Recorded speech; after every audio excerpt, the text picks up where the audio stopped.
एक लड़की की शादी हो चुकी थी, लेकिन वह अपने गांव में रह रही थी अपने माँ बाप के पास। और वह जंगल में जाती, कुछ लकड़ियां लेकर आती और इसी तरह से घर का काम करवाया करती थी। कभी खेतीबाड़ी का काम, कभी कुछ और थोड़ा बहुत घर का काम। वह अपने जीवन में अफसर बनना चाहती थी, उसका यह सपना था। एक दिन की बात होती है, एक ज्योतिषी उसके घर पर आता है और वह ज्योतिषी को अपना हाथ दिखाती है। तो ज्योतिषी कहता है कि तुम्हारे हाथ में तो अफसर बनने की रेखा है ही नहीं, तुम कैसे अफसर बन पाओगी। लेकिन दोस्तों, यह लड़की जिसका मनोबल इतना तगड़ा था, यह उस ज्योतिषी के सामने ही कह देती है कि मैं अफसर बनूंगी और मुझे अफसर बनने से कोई नहीं रोक सकता। अब दोस्तों, यहाँ पर क्या होता है, वह अपने माँ बाप के साथ काम धंधे में लगा रहा करती है और खेतीबाड़ी करना, जंगल से लकड़ियाँ लाना, घर का काम, चूल्हा चौका करना। पति के पास वह जा नहीं रही थी, पति से दूर थी। दरअसल होता क्या इस घटना के अंदर, पूरी कहानी यहाँ पर जानेंगे, इसके जीवन में जो घटित होता है। नमस्कार, मैं हूँ सुदेश कुमार और मेरे गोपाल चैनल में आपका स्वागत है। यह घटना मध्य प्रदेश के एक गांव की है और वह गांव दूर दराज इलाके में है, जहाँ पर कोई ज़्यादा ना सुविधाएं हैं, ना जहाँ पर ज़्यादा कोई पढ़ाई लिखाई है। बस खेती बाड़ी, पशुपालन और जंगल से कुछ जड़ी बूटियाँ लाना और जंगल से लकड़ियाँ लाना, यही उस गांव के लोगों का पेशा है। अब तो उस गांव के अंदर ज़्यादा लोग पढ़े लिखे भी नहीं है, क्योंकि पढ़ने लिखने का शौक़ ही नहीं है उन लोगों को।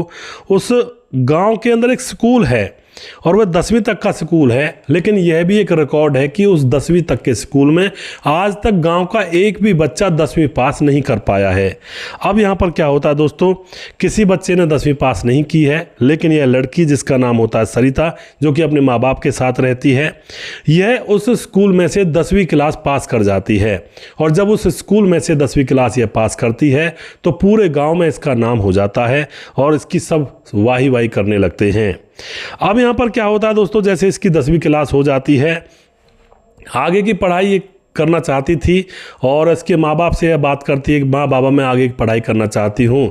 तो माँ बाबा कहते हैं कि ऐसा कर, जो पिता होता बहुत लाड करता था, कहता है कि ऐसा कर, तू जो नज़दीक का शहर है ना, वहाँ पर चली जा और वहाँ पर अपनी माँ को ले जा अपने साथ में। तुम दोनों माँ बेटी एक किराए का कमरे ले लेना और वहीं पर एडमिशन करवाना, 10वीं के आगे पढ़ाई का, जैसे कि 12वीं तक पढ़ना है, और वहीं पर रह लेना। तो माँ बेटी दोनों शहर चली जाती हैं और वहाँ जाकर जो माँ होती है वह तो लोगों के घरों में काम धंधा करने लगती है और ये किराए का कमरा लेते हैं और वहाँ पर बेटी पढ़ाई लिखाई करने लगती है। कभी पिता पैसे भेज दिया करता है, कभी माँ के पैसे वहाँ से बन जाया करते हैं जो काम किया करती है। तो इसी तरह से अपनी बेटी को यह लोग पढ़ा रहे होते हैं। 2 साल गुजर जाते हैं, लड़की 12वीं क्लास में टॉप की रैंक में पास होती है। अब उसके बाद जो इसका पिता होता है वह कहता है, बेटी मैंने तुम्हारे लिए लड़का ढूंढ लिया है, अब तुम आ जाओ, बहुत उम्र हो गई, अब इससे आगे हम नहीं पढ़ा सकते हैं। बेटी बार बार कहती है कि बाबूजी मैं पढ़ना चाहती हूँ, मैंने अच्छे नंबर लिए 12वीं क्लास में, लेकिन पिता कहता है नहीं बेटी शादी तो करनी ही होगी। माँ भी कहती है शादी तो बेटी करनी होगी, क्योंकि गाँव का माहौल है, हमारे वहाँ पर इतना ज़्यादा उम्र की लड़की को बिना शादी के कोई रखता नहीं है। उसके बाद इसकी शादी करवा दी जाती है, माँ बाप से जितना बनता है उतना दहेज में देते हैं। लेकिन दोस्तों, इसका पति बड़ा मक्कार टाइप का था, बात बात पर पीटा करता और जब 4 लोग बैठे रहा करते तो जो पति होता है इसको धरती में बिठा दिया करता कि तू बहू है घर की, धरती में बैठा कर। और जब खाना बच जाया करता तो इसको खाना दिया करता, वरना नहीं बचता तो इसको भूखा सोना पड़ जाया करता था। इस तरह का माहौल इसके ससुराल में था, क्योंकि वह गांव भी पिछड़ा हुआ था और यह लोग बहुत दूर थे दुनियादारी से। जो आंतरिक जंगल था, यानी जंगल के अंदर गांव था। अब तो यहाँ पर यह बहुत परेशान हो जाती है, बात बात पर पति मारता पीटता। अब ये एकदम से वहाँ से भाग करके अपने मायके आ जाती है। आकर के अपने पिताजी से कहती है कि मैं वहाँ पर नहीं जाऊँगी, वहाँ पर तो भरपेट खाना भी नहीं मिलता, मैं वहाँ पर क्या करूँगी जा करके, क्योंकि वह सूख करके हड्डियों का ढांचा बन चुकी थी। लेकिन दोस्तों, पिता यही कहता है कि बेटी वहाँ तो तुम्हें जाना होगा, जवान बेटी घर पर नहीं रहती हैं। अब दोस्तों, इस बात से बेटी नाराज़ हो जाती है।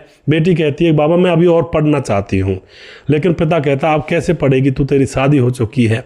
लेकिन दोस्तों, माँ एकदम से खड़ी होती है और कहती है कि मैं अपनी बेटी को खुद पढ़ाऊंगी।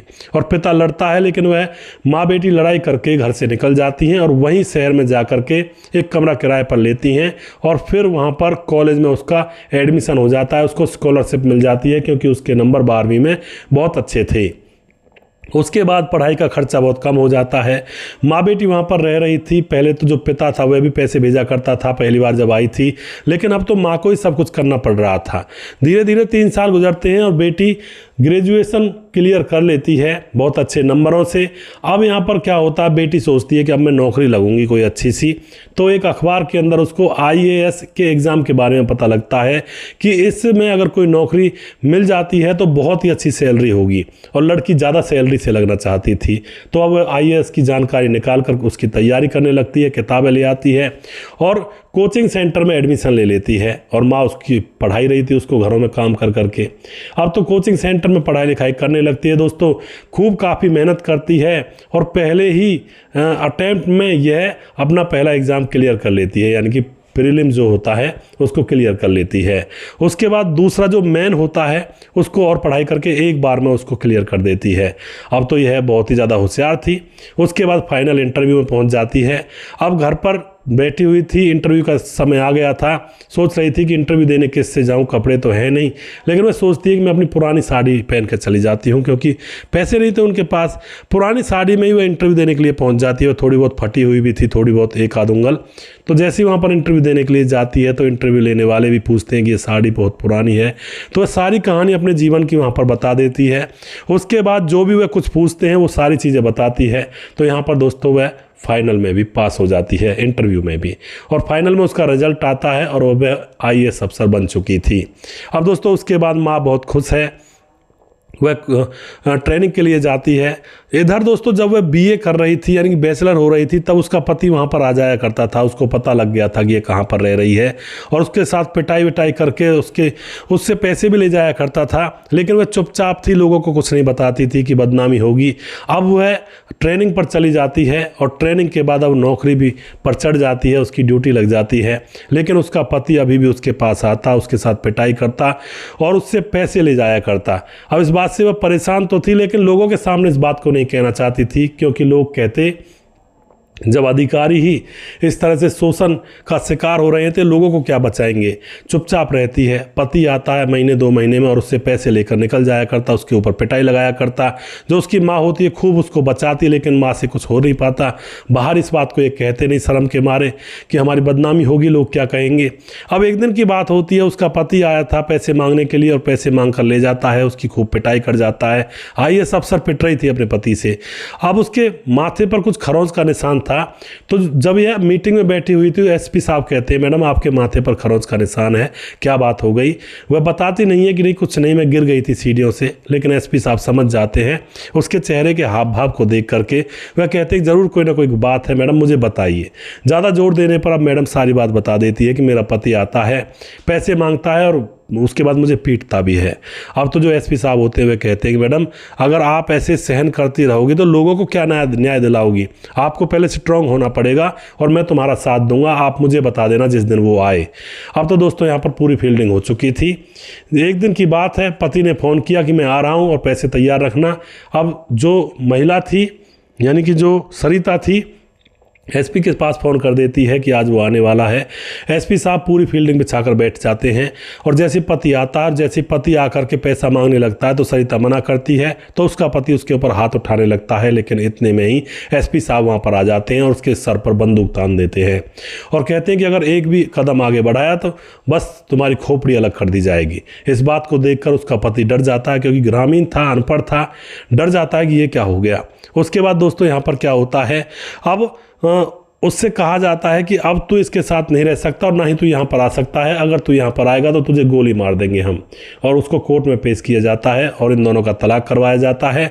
उसके बाद SP साहब उस पति से कहते हैं अगर तू इसके घर पर, अपनी पत्नी के घर पर दोबारा से आ गया तो तुम्हारे खिलाफ कार्रवाई करके तुम्हें जीवन भर के लिए जेल में डाल दिया जाएगा। अब सोच लेना तुम्हें आना है या जेल में जाना है। उसके बाद दोस्तों उससे पिंड छूट जाता है और अब यह जो महिला थी यानी कि सरिता थी अपनी ड्यूटी पर ध्यान देती है। उसके बाद ये दोनों माँ बेटी जो कि सरकारी आवास में रह रही थी अब अपने गांव जाती हैं। वहां जाकर पूरा गांव इनके ऊपर गर्व करता है। जाकर के सरिता अपने बापू के गले लग जाती है। पिता कहता है बेटी मुझे माफ़ कर देना, मैं भी रो रहा बना था तुम्हारे जीवन में। लेकिन सरिता कहते नहीं बापू, हमारे यहाँ के इलाके की रीत ही ऐसी है कि बेटी जवान घर पर बैठेगी तो बदनामी होगी। मैंने भी तो बदनामी के डर से अफसर बनने के बाद भी अपने पति के द्वारा जब मैं सताई जा रही थी तो मैंने भी तो किसी से नहीं कहा था। ये हमारे यहाँ का रिवाज ही कुछ ऐसा है, आपकी गलती नहीं है। उसके बाद दोस्तों पूरे गांव में खुशी का माहौल था और अब वो अपने पिता को भी अपने सरकारी आवास पर ले आती है और अब सारा परिवार मिलजुल कर प्यार से रहता है। तो इस तरह से दोस्तों एक लड़की जिसके मतलब सपने बड़े थे और उसकी हाथ रेखा में भी ये लिखा था कि तू अफसर नहीं बन सकती, उसके बाद वह उस ज्योतिषी को भी बुलाती है और उसको बताती है कि देखो मैं अफसर बन गई हूँ, तुमने कहा था कि तुम्हारे हाथ में रेखा ही नहीं है। तो दोस्तों इस तरह से रेखाएं बनाई जा सकती हैं। अगर हमारे भाग्य में नहीं है अफसर बनना या कोई भी कामयाबी प्राप्त करना, अगर हम लगन से मेहनत करते हैं तो हम उस कामयाबी को प्राप्त कर सकते हैं, चाहे वह हमारे हाथ की रेखा में हो या ना हो। हमारे ऊपर है रेखा बनाना। तो हाथ की रेखाएं हमारे कर्मों से बनती हैं। अगर हम चुपचाप हाथ पर हाथ धरकर बैठ जाएं और रेखा में लिखा हुआ है कि आप अफसर बनोगे, तो कहाँ से बन जाओगे? मेहनत तो करनी पड़ेगी ना। तो सीधा सा मतलब ये है कि हाथ की रेखाएं अपनी मेहनत से नई लकीरें बन जाती हैं। तो मेहनत करें, कोशिश करें हर फील्ड में, जहाँ भी आप हो उस फील्ड में जी जान से कोशिश करें और उसमें ईमानदारी से काम करें, तो आप भी तरक्की को बहुत जल्दी प्राप्त हो जाओगे। ये कुछ सीख मिलती हैं इन कहानियों से दोस्तों, जो कि हमारे जीवन में अप्लाई हो जाए तो हमारा जीवन स्वर्ग के समान बन जाएगा। तो जीवन में कितनी भी मुश्किलें आएँ उनसे घबराना नहीं है और जीवन में आगे बढ़ते जाना है, चाहे कुछ भी हो जाए, चाहे दुनिया वाले कुछ भी कहें। सिर्फ आपको अपने लक्ष्य पर फोकस करना है।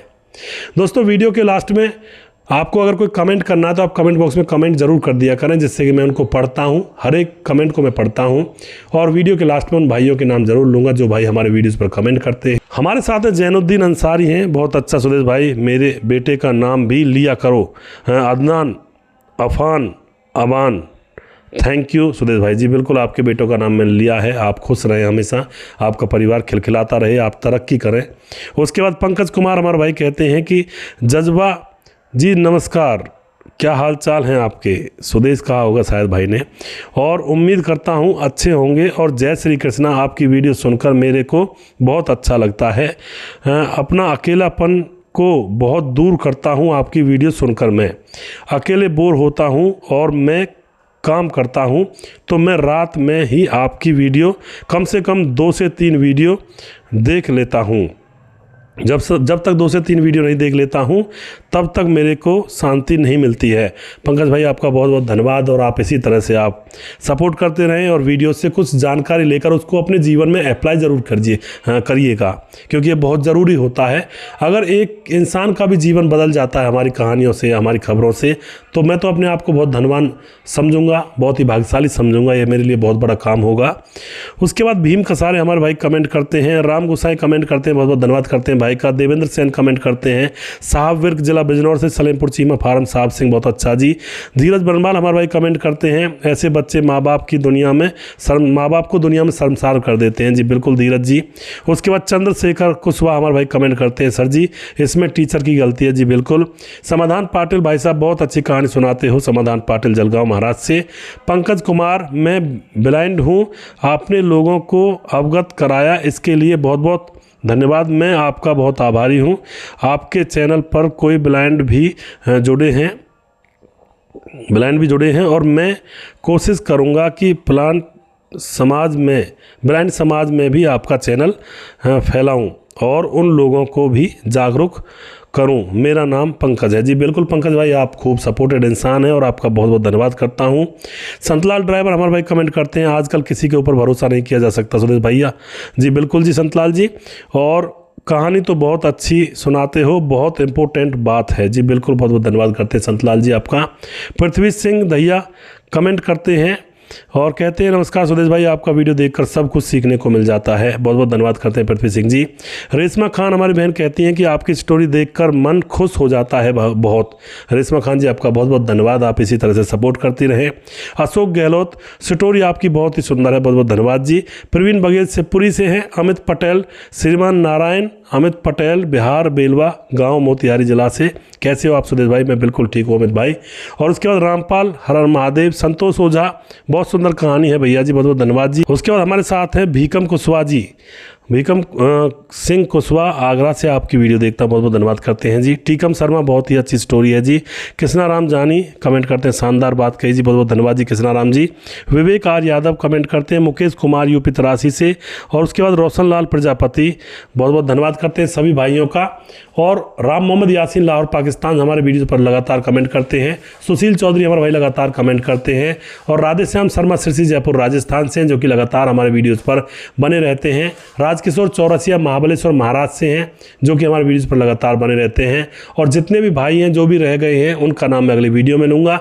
आप लोग हर वीडियो पर कमेंट किया करें, जिससे कि मैं आप लोगों के नाम पढ़ सकूँ। और हर वीडियो पर आप लोग कमेंट करेंगे तो यह मेरी गारंटी है कि आपका नाम हर वीडियो में ही आएगा और आपको सुनने को मिलेगा।